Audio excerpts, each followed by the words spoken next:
Today we're going to talk about hiring and firing, so how we recruit staff, and then unfortunately sometimes we have to terminate employment with our staff as well. So why should we invest time in recruiting and hiring staff? Up until this point, we had a lot of procedures for staff members, discipline policies, job contracts, health and safety checklists, and we're going to be writing more. But we also need to have a procedure for ourselves, for our management, for our vision of how we want a center. And part of that is recruiting and hiring staff that fits your program, the needs of your program, and then also the vision that you have for your program. So I'm going to be introducing hiring procedures, interviewing, selecting, using the contract, and then the next PowerPoint group will be talking a little bit about training and team building. So how you can integrate new staff and how you can train experienced staff and how you can build teams as well. Then also sometimes you have to terminate people, and so we're going to have a little brief overview and introduction to the termination procedure, and this is where I'm going to have another disclaimer. If you are lucky enough to have a human resources department and a consultant, knowing this information is going to make HR love you because you are going to terminate people the right way and you're going to hire them the right way. And so they don't have to spend as much time making sure that you're a good manager because you're a good boss, you know the legalities or you know a little bit and you know when to ask them questions. If you are by yourself, you're either part of a very small management team or you're an FCC provider or a school age or a preschool that's just one management person, you need to involve other people. First of all, you need to know the regulations and you need to ask questions and you need to make sure that it's legal before you hire and before you fire. If you are completely by yourself, you also need to make sure that you involve experienced teachers, mentor teachers, consultants, other people when you actually go about hiring and firing people. It's nice to have a witness, especially when you fire, so that it's not he said, she said, especially if they were going to contest the termination and say that it wasn't legal. So that is my disclaimer, is like the past PowerPoints that I had on employee rights. It's really important that you educate yourself because I can only provide an introduction and an overview to this topic. And then as we're going through this, if you needed more information because this is new to you, page 212 or 234 of the handbook is going to cover this as well. So this is just a funny video about basically the worst kindergarten teacher ever and why recruitment and hiring of good staff is important because they are the ones that are going to be caring for and supervising the children. If they can't do that, they need to not be employed with your program anymore. Why is hiring and recruitment important? It's going to increase the quality of the program because you're recruiting quality staff members to work for you. So you have a need in your program and you're going to make sure that you have a person that fits your program. So we talk about goodness of fit with children and caregivers, but it also works with management and your employees or also employees within your program. So you're looking for somebody who can work hard to increase the quality of your program. You need to hire staff that aligns itself with your vision of education. And that doesn't mean that a person who, let's say, is coming from an academic background, teaching academic preschools, couldn't teach a Reggio. If you have your child development hours, your permits, your education, then you should probably be able to teach in a variety of programs. So I don't necessarily dismiss a person who's coming from a different idea, as long as they indicate to me that they can work within my particular philosophy and vision of education. For example, I taught in a Montessori preschool for years and I really respect the Montessori preschool. If I was to open my own preschool, it would probably be project-based approach. It probably would not be a Montessori, but I still respect that vision and I can work within that program, even though that might not be what, if I had total freedom, what I would use. So that's what you're looking for, is somebody who respects your idea and can work within your framework. So sometimes we're going to have to terminate people. So why is firing someone important? I think the biggest thing is that you are engaged in a business relationship with someone when you hire them. When you are paying them, you are paying for a service, and that service is that they work in your center for a specified number of hours. You pay them for that hours, and they engage in the care and supervision of children. So if they cannot help you produce a quality program, then you need to end that non-productive business relationship. This doesn't mean that one refraction and they're out of your program. A lot of times staff should be given the opportunity to change in a detailed plan of action or a performance plan or a professional development. So if it's a matter of coming in late or not understanding how to lesson plan, you can help teach and train staff in this.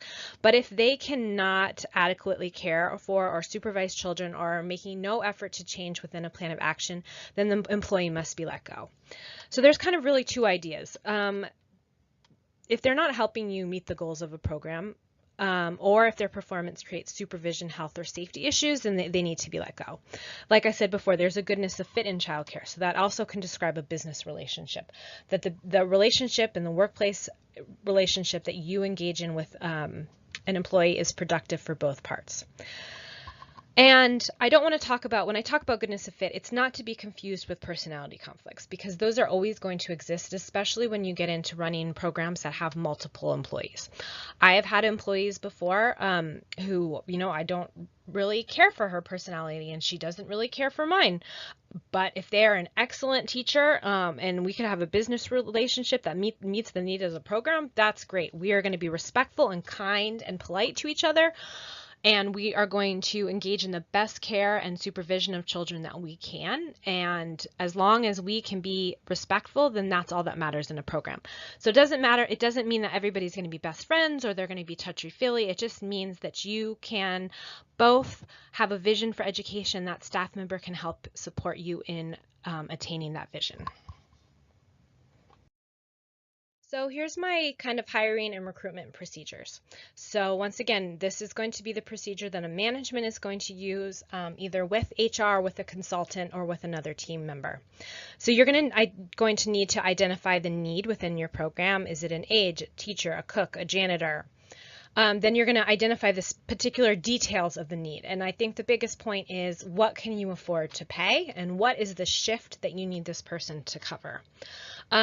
Knowing this before you get out and having a range as well, the lowest you can go, the highest you can go, so that you can negotiate with staff members is going to be really important. And then also knowing the shift. If it's a closing shift, a split shift, a morning shift, a part-time shift, these need to be known and communicated to the employee, because if they go to school and they need to be out and in school by 6, but you need them to work until 6:30, then that's not going to work for anybody. So that's the type of thing that they need to know as well. And then also I like to identify the classroom or the area of the program that they're going to be in need of. Are you going to be making sweeping changes? So this person is going to come into brand new teams, or are they going to be coming within an established team? Because that's going to inform how you train the staff members. Then you need to write a job description, and that's going to be part of our online assignment that I'll go over more in detail later. Then you're going to advertise. You're going to screen what people submit to you, their job applications, their cover letters. Then you're going to interview them. Then you're going to evaluate them and decide what is going to be the best fit for your program. You'll notify them. You're going to hire them with a job contract that we wrote last week. Then you're going to train them, and then you're going to check in and supervise. So for the next couple PowerPoints, I'm going to be using an example to give you guys an idea of how you would go about hiring. And in this case, I am hiring a made-up position of a teacher and bus driver. So the position is for a teacher who can also drive my bus to pick up children at a before and after school program. So what type of employment? It's part-time, but there will be benefits after a 3-month probationary period. The hours of work, and it's especially if these are going to be untraditional hours. If you run like a migrant care education program and you're going to be starting work at 4, but you'll be done by 9, or if it's going to be a split shift. So that would be something that you would advertise, because you don't want people who are looking for a traditional 9 to 5 if you have untraditional hours that you're offering. So mine are going to be a little bit untraditional. They're going to be a split shift. It's going to be 6:30 to 8:30 a.m. and then 2 to 5 p.m. Then my rate of pay, I'm going to pay $12 an hour for the first 3 months, and then $13 an hour with benefits and educational reimbursement after the probation. And then my essential responsibilities, this is where you would indicate if it was Title V or Title 22. They must have 12 units with at least 6 months experience working with school-age children, and then a Class C license, driving license, and experience driving a bus or a van for at least 1 year.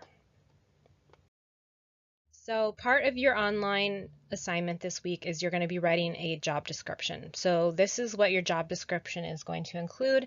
And once again, there'll be more details on Canvas. So first, you're going to write just a small blurb, something like, the teacher and bus driver will supervise children before and after school and on bus ride to and from school daily. Will provide quality enrichment activities for school-age children before and after school. Then you're going to detail the scope of what they'll be covering, then the key responsibilities. You're supervising children on the bus, you're supervising them in before and after school program, you're communicating with parents, and you're planning daily lesson plans. So there's going to be a lot more that goes into that once you actually train your staff, but just the key responsibilities of what's the most important thing that they're going to be engaging with on a daily basis.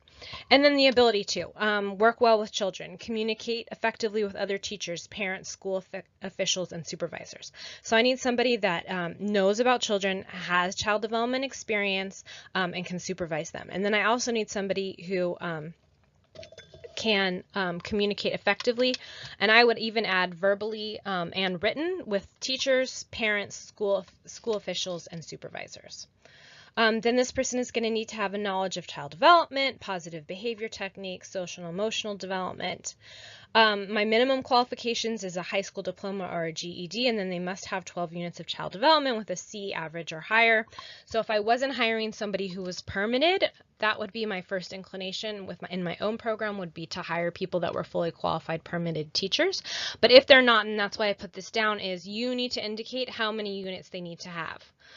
So that you are meeting the bare minimum of our licensing regulations, and transcripts need to be provided. And then she also needs to have a Class C driving license and experience driving commercial vehicles, so like a van or a bus. And then special requirements. Let's say that part of my employment would that she would need to become a fully permanent teacher with the state of California within 2 calendar years from the end of her probation. So I'm going to provide educational reimbursement so she can go back to school, so she can get the required units so that she can become a permitted teacher. And then once again, the Class C license, and then I also put first aid CPR. So those are all the important things that I would need to put in my job description. All right, so the assignment is to write a job description. You're also going to be writing a plan of action, but the first part is to write a job description. Once again, this is a very writing heavy class because I am helping you write rough drafts for any employment information that you would need to give employees once you leave this class. So you're getting the bare minimum of understanding the HR and the human resources side of hiring and firing people. Once again, you need to involve other people, but this is just the basics and the bare minimum, and we learn about that by trying to write it. So you're going to look at page 233 of your textbook, which will give you an example of a job description. And you're going to choose and make up the type of employee you would want to hire and the type of program. So it could be a bus driver, it could be a janitor, it could be a administrative assistant, or it could be a teacher or an aide. But it's somebody that you're going to employ, so it couldn't be a volunteer. And then you're going to choose the type of program as well. Is it FCC, school age, infant, toddler, or preschool? Then you're going to include a brief job description, no more than 3 sentences. I know it's hard, but just if you were to like remember old school, if you're old like me, newspapers, that's where you used to find your jobs, and you would only have like 3 sentences in which to advertise your job. So just imagine that you only have a really small space, or if you were online, Craigslist or Indeed or LinkedIn, it's just a blurb about what the job is. So somebody who, let's say they work with, they tutor they tutor college students. They wouldn't come and try to join your infant toddler program if they only ever work with college students and that's who they want to work with. So just the bare minimum, the important things that you would see in a newspaper or on an online ad for a job. Then the scope, so briefly what the position entails. Then the key responsibilities, what are the most essential things that the employee will do daily? So supervision, talking with parents, that type of thing. And then the ability, what do they need to be able to what do they need to have an ability to do in order to achieve the job? Do they need to be able to read and write? This is where if you were a bilingual program, where they would need to read, write, and speak in Spanish or English. Minimum qualifications. What educational and professional experience must they have? So this is where we're going to get specific about child development units, permits, if you're Title V, that type of stuff. And then I also put special requirements. So for support staff, like they have a food handler's permit, drivers have a license, stuff like that. So advertising. So you can do it a couple different ways. Online is great. Community colleges and universities, if you've ever gone onto our website at Palomar or even into our classrooms, in the multidisciplinary building, you've seen we have a job board both online and in person. You can also use networking and word of mouth, but you're going to just write a really short and informative ad, and that's where that part of the job description, that 3 sentences, that job description part is going to be helpful, because that's going to help you be able to post this and hopefully get some quality people responding to your recruitment ad. It's really also important to use a job application so that they can write their relevant information, where they live, who they are, that they can provide references. It's important to call references. That has saved me before. Calling and hearing that somebody was chronically late and nothing was ever going to help them with that, that they spoke rudely to parents on multiple occasions. Those are the type of things that, if that's how they were in their past job, what's going to prevent them from doing that with you? And then I like to ask for a cover letter and resume as well. A lot of times, and I remember applying for jobs, this could be really tedious because you're doing a job application, which is asking one thing, and then you're also providing a cover letter and a resume. But this is where I would evaluate the employee's ability to write and communicate effectively. So we're not looking for like super academic, fantastic writing ability, but we're just looking for the bare minimum of being able to put together sentences so that if you were asking them to write a newsletter, they could do that for you. So this is an example of what I would post on a job board, both in person and online at Palomar. Part-time split shift position available at NIAC Accredited Center. We need an energetic and fun part-time school-age teacher who can drive children to and from the school daily. We support your educational goals and provide educational reimbursement and health care benefits after 3 months. Apply online and provide your child development transcripts and 2 references. So that tells them what to do. It tells them the great part about my program. I'm accredited and I'm going to provide benefits after 3 months. I put the stuff that might be a little bit iffy for some people, the split shift, and that it's part-time. Some people need full-time hours and some people need a traditional 9 to 5. So that's the type of thing that I want to screen employees just with my job description by telling them why this job may or may not work for them in the very beginning. And then you're also going to include like possibly a paper copy for them to apply for, or also online. And then once again, your cover letter and your resume, an employment application, a place to submit transcripts, all of that stuff is going to help you to be able to screen and evaluate your your potential employees.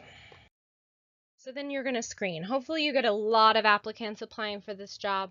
You don't want to interview everybody. You just want to identify the ones right away that you know will meet the needs of your program. So that will be the first pile of completed job applications, would be just meets the minimum requirements. Then you could do meets minimum requirements plus some. That would be great as well. Then the next pile would be meeting some, but maybe not all of the minimum requirements, but you still want to interview them. So maybe you're applying for a teacher and an aide, and this person doesn't have all the units they need to be a full teacher to supervise children, but they might be a good aide. And then eliminated immediately because they don't meet any of the requirements or very few of the requirements, and they wouldn't be a good fit of your program. So if you are a bilingual program and they only speak English, they might be fantastic, but if you need a bilingual teacher, then you can't even interview her. She's not going to meet the needs of your program. Then you're going to contact the candidates and set up interviews. I like to do it over a couple of days in order to stay fresh. Unfortunately, in some programs, you only get 1 day because your panel of 5 or 6 people is only available in 1 day, and so you have an 8-hour day of interviewing. They start to bleed together, so you need to take really, really good notes when you do something like that, so that, and I'll sometimes use different colored pens so it stands out in my mind as, oh yeah, this was the person who, went to Italy and did an internship at a Reggio Emilia school, and that's amazing, and I want to hire her. Or, on the flip side, oh, this person we thought she met our minimum requirements, but she doesn't, but she's really good anyway, but maybe in a couple years, once she finishes some more classes, we might like her. If possible, you need to have a panel or at least 2 people to interview. You could include your experienced staff members, your mentors, if you have a small program and you don't have other management people or HR. And then it's important when you're contacting them that you use similar questions when you're interviewing, and also when you're telling them about the job on the phone, that you're using similar wording. And this is kind of hits some legality issues with you're an equal opportunity employer in all aspects, and that includes hiring. So interview questions, you can find tons of examples of interview questions for an educational field online. So this isn't going to be a job assignment, an online assignment. It's just something that I wanted to talk generally about. So your interview questions need to be similar. They don't need to be exactly the same unless it's a specific like federal job or something like that, but they need to be similar enough to allow for equal opportunity for all of the candidates who are interviewed. I like to use open-ended. That gives you a sense of the person, who they are, and how they communicate about themselves or programs that they've come from. So tell us about yourself. Tell us about the last program you were at. Then you're going to also use questions that are ways to evaluate the qualifications that you talked about in your job description. So describe the type of curriculum that you enjoy and how you lesson plan. So if that was a big part. Or you can use scenarios to also evaluate those qualifications, like talking about supervision. You could give them a scenario of an iffy supervision issue, and then how they would respond would tell you if they're a good fit for your program and if they have the minimum qualifications as far as supervision. And then also how they handle issues like biting, a mad parent, child abuse. I would do one for my bus driver, after school program teacher. A 6-year-old is upset because when she was playing checkers, he lost and he flipped the board, and the checkers went everywhere, and now none of the other children want to play with him. How could you help the child in the classroom, and what are ways that you could set up some positive experiences for him to help him in the future? So that would just give me an example of how they handle discipline and positive behavior within a classroom for school-age children. So interviews go both ways, and that's part of why we write a job description, is you use that first blurb to advertise your program. So if they can't work the shift that you need, or you pay too little money or something like that, they're going to know that. They're not going to apply, and hopefully you'll save yourself some time. But then also, once it comes to the interviewing process, you want to describe to the candidate what your program is about, because it goes both ways. They need to know that this is going to fit their vision of what they like education, if they're going to respect your program, and if it's a type of program that they can work in. So you're going to describe the type of ECE program. That's probably fairly self-explanatory as an infant, toddler, school age, that type of thing. You're going to go over the job description again. You might need to talk about specific things from the job contract, how much you pay, any legal issues with providing care in a state-funded program, then any kind of grounds for dismissal and termination procedures. So you would go over that it's an at-will state, which we talked about last week. Then any benefits. I know a lot of our programs can't provide benefits at this point.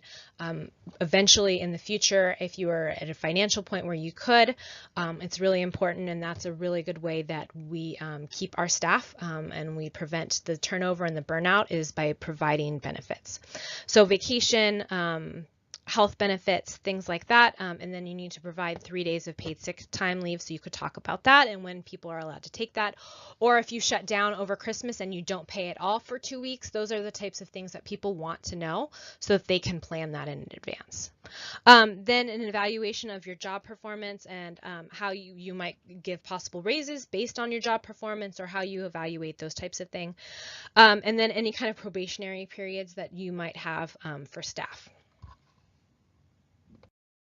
So after you've interviewed, you're going to evaluate. And once again, it's good to do this as a group, a panel, or a committee. Even in a small program, an assistant director, a mentor, an experienced staff member can give input and help evaluate that staff. So if they were part of the interview process, you guys can sit down after work or during nap time and talk about the candidates and who you think would be a good fit for your program.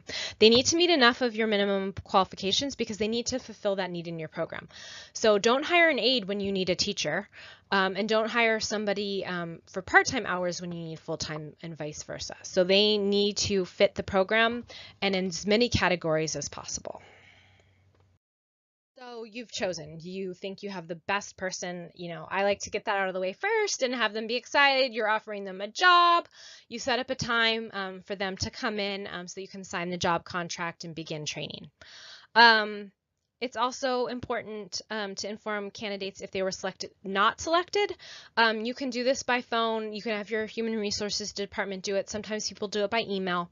If it was a candidate who narrowly got beat out or is a great aide, but you needed a teacher, but you'd like to keep her, like in the back of your mind or in a file, then I would call and I would say, look, you interviewed wonderfully. We love your educational experience, but we needed to go in a different direction, and maybe explain to her why, because she's an aide and you needed a teacher, or she's not fully bilingual. She can't read and write. She can only speak Spanish, so you need her to go back and be able to be an effective communicator in a different language, both reading and writing.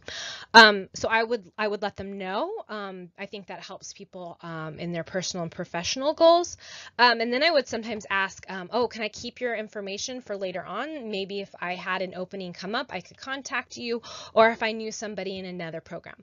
I've had people say no, they're kind of bummed they didn't get the job, but most of the time they say, oh, yeah, please keep me in mind. So I think that's good. I think it shows professional conduct on our part, and it might help us later on if we wanted to hire this person.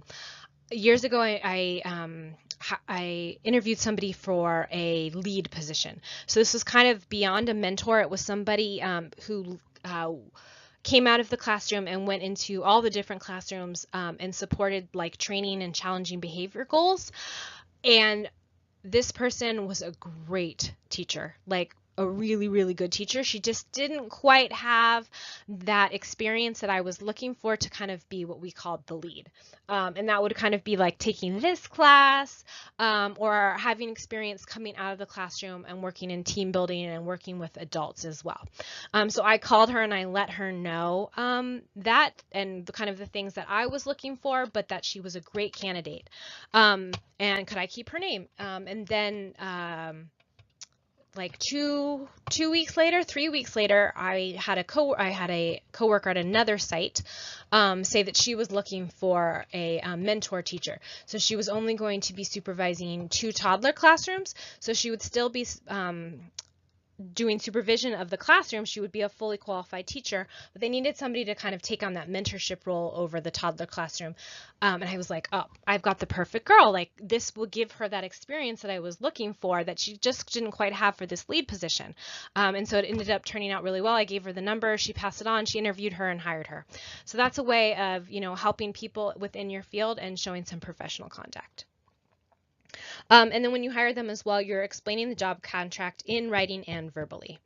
So we wrote a whole job contract last week. So now you need to be writing it.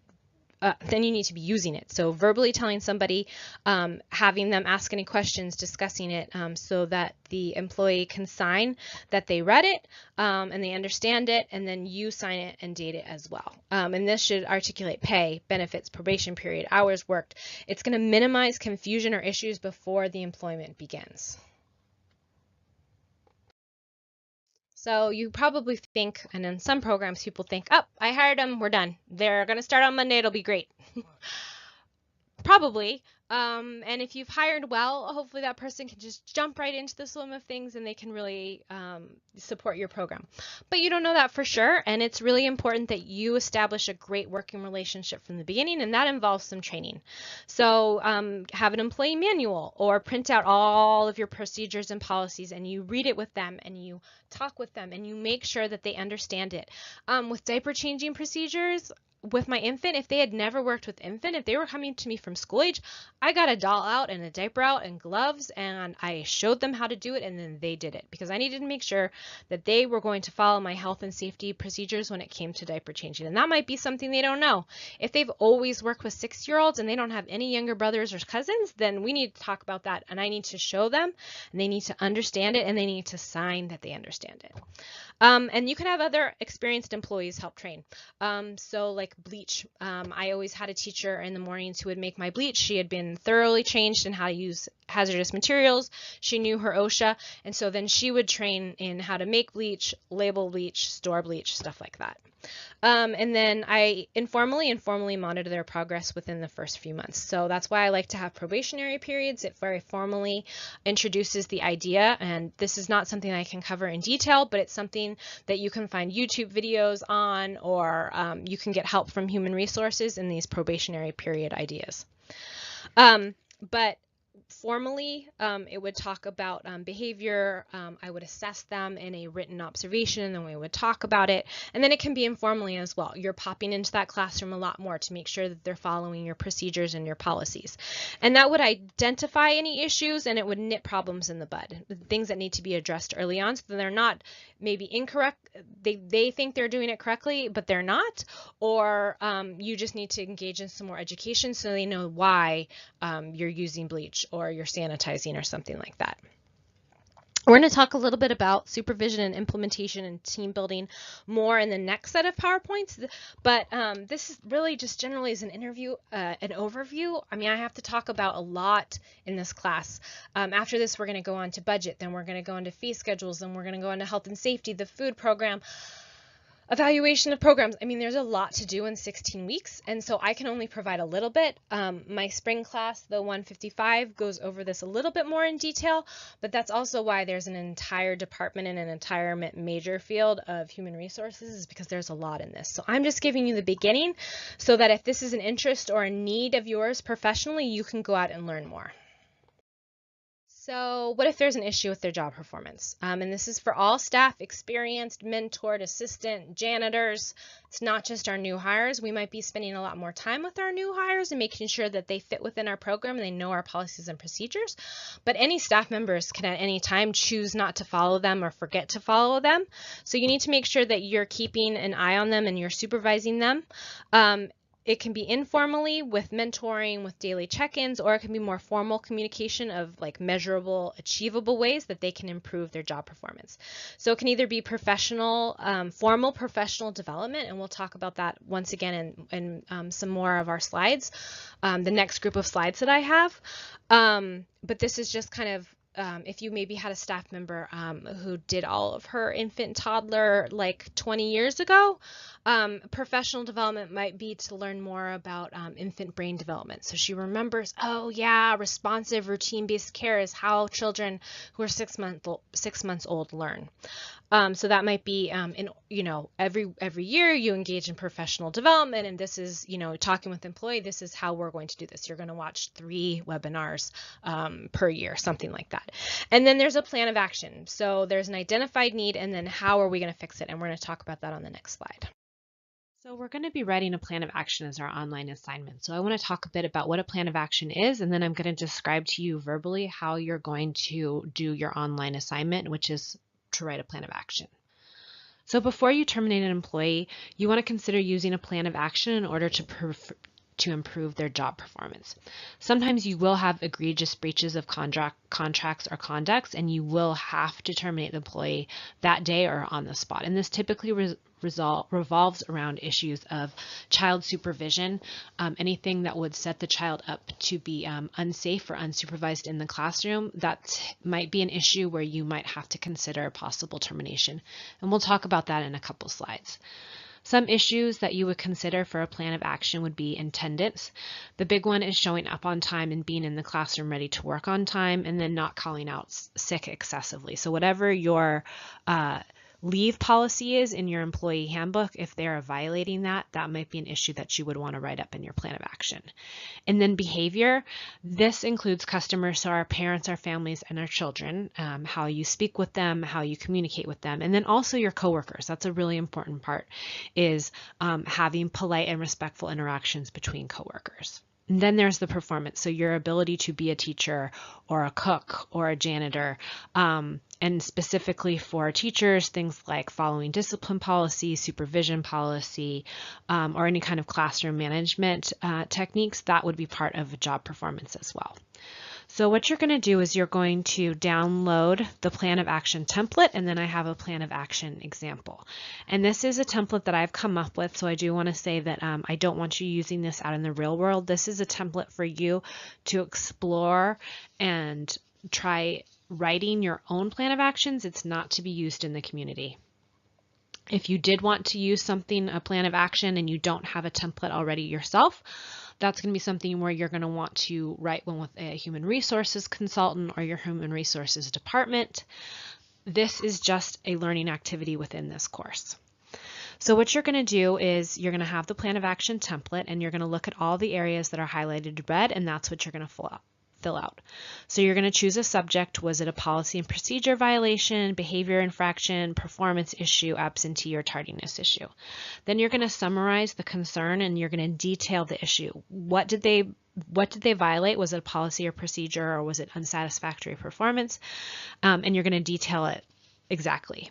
Then you're going to detail the impact to the school, or to coworkers, families, or how the violation of that policy impacts other people. And then you're going to do a summary of corrective action to be taken, and this is going to include at least 2 ways that the employee can improve her performance. Then the rest of it is black, and you'll just leave that as the template. It's just typical boilerplate information about at-will employment. But once again, this is just to be used as part of this class to explore the idea of a plan of action.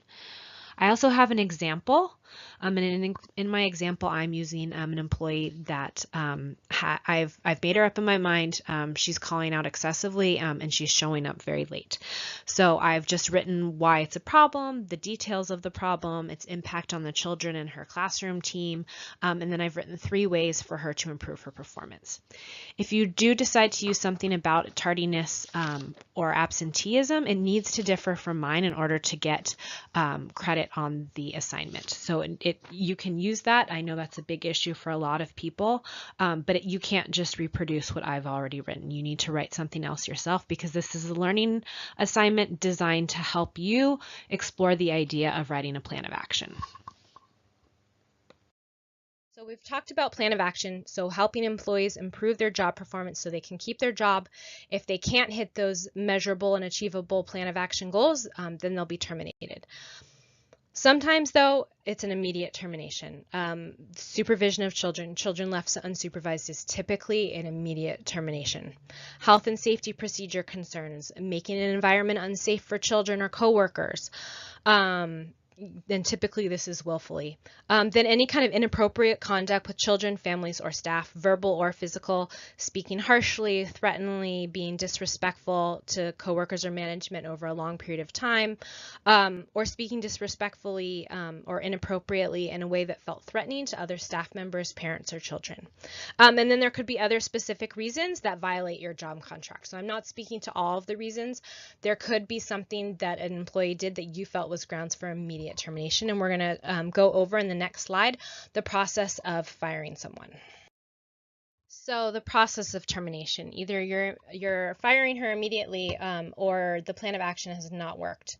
So you need to involve a team or at least another person to witness the termination. Human resources, an assistant director, administrative staff, a mentor, experienced staff member.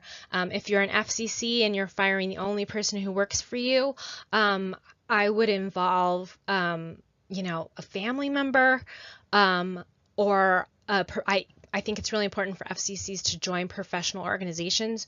So knowing and networking with other people, and maybe another teacher at another FCC provider could come over, because you really don't want to be involved in a he said, she said. he said, she said, where I'm saying I'm firing you because of this.